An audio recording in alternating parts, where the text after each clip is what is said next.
global happenings today. We communicate, we analyze global news.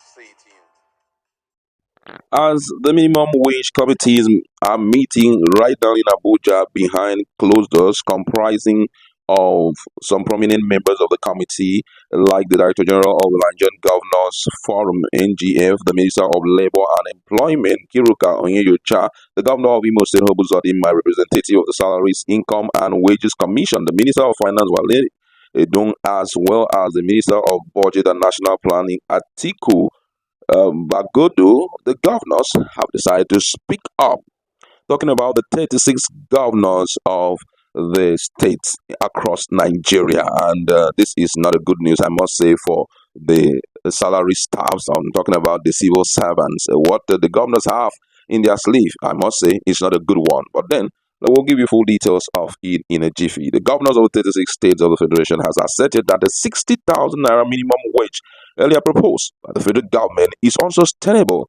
and cannot fly.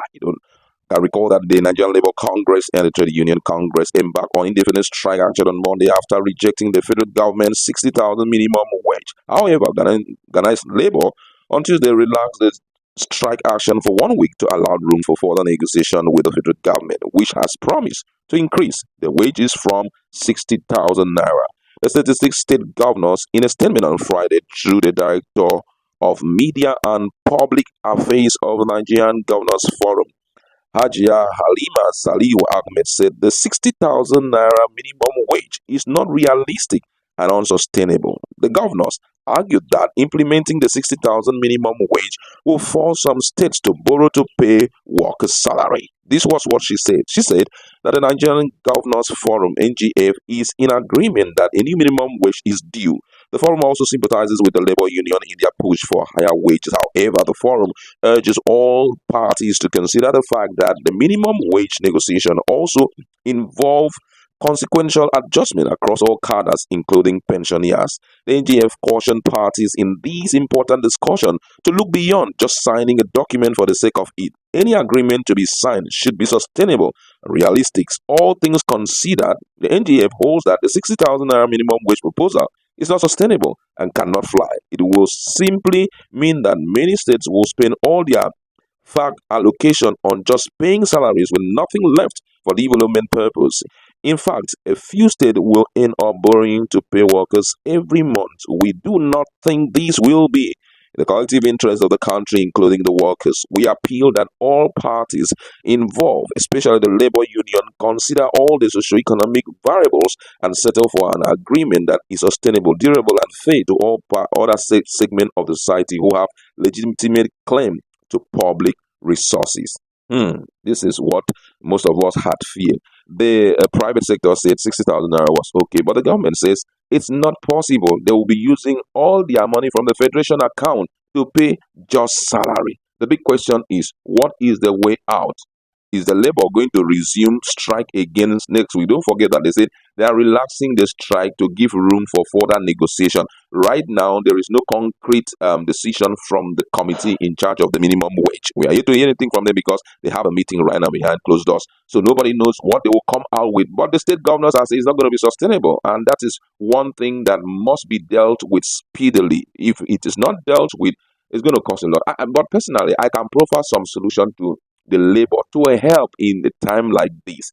And one of such solution will be, no matter the amount you're going to pay these people, additional amount to whatever they have been collecting, the government must vote reasonable amount of money for subsidy of fuel. Fuel subsidy, the fuel must go back to 200 so that it can benefit the entirety of Nigerians. We are not only, it is not only labor that is occupying Nigeria. We have other business people. There are unemployed people also there. There are underemployed people. See, there are some private sectors that cannot even pay up to 30,000 naira. That one is not negotiable. You understand? Because whatever business they are doing, bills are going to pay a lot of bills. Don't forget that the same issue of increment in salary will skyrocket the prices of things. Inflation is unavoidable when this thing happens. The government can put in an amount of money, but I think the focus should be the cost of governance should be reduced, number one. Number two, fuel subsidy must be restored again. Let fuel go back to 200 naira so that the prices of things can go down. Whatever amount that anybody have in his hand, he can still continue doing business.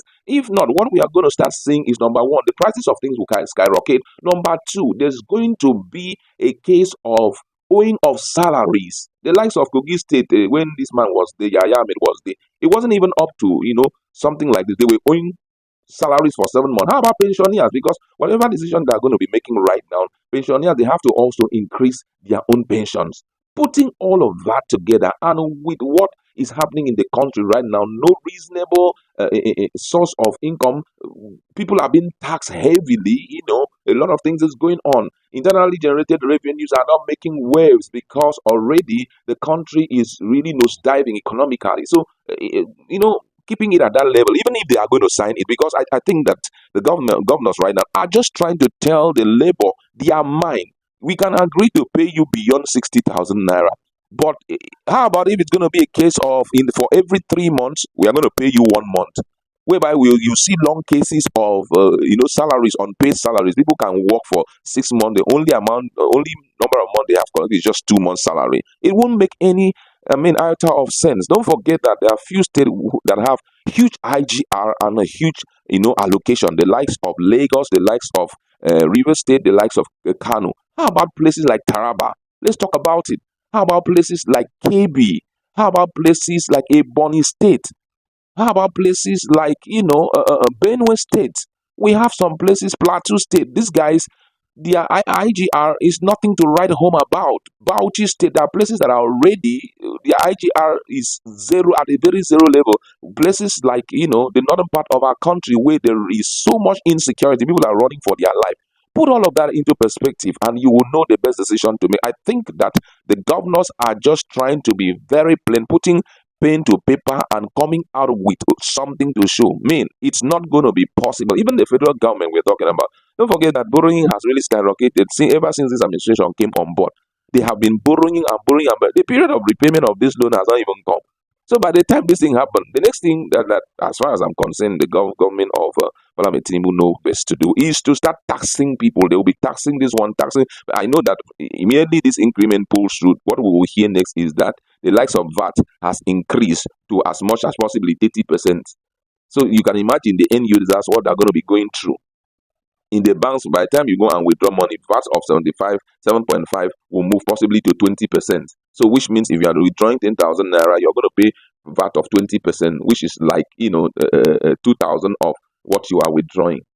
And if it happens that way, it therefore means Nigeria is nosediving a great deal. We must put all of this in perspective before we come to conclusion.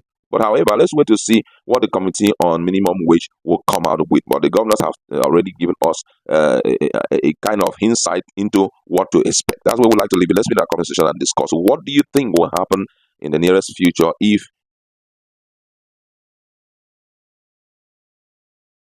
Global happenings today.